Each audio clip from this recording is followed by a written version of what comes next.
So if we think about digital today, I love this definition, and it's very old, but I think it still applies perfectly well.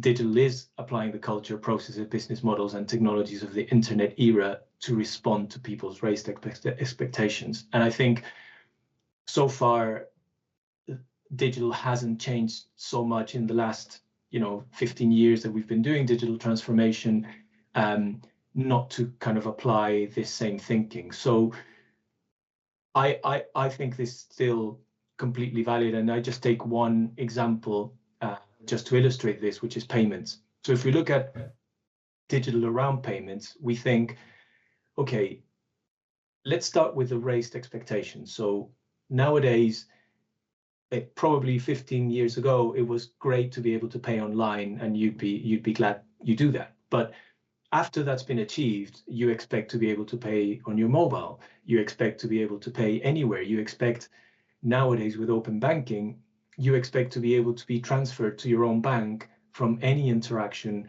without having to log off and log on. And so what is really important to consider about this definition is that digital in this perspective is not something that you can actually say we've achieved.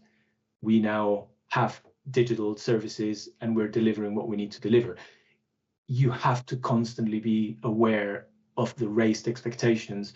And this goes into the next point. My prediction for 2025 around digital comes particularly from the element of the raised expectations. So I just want to point out these two documents which came out, I think, last week.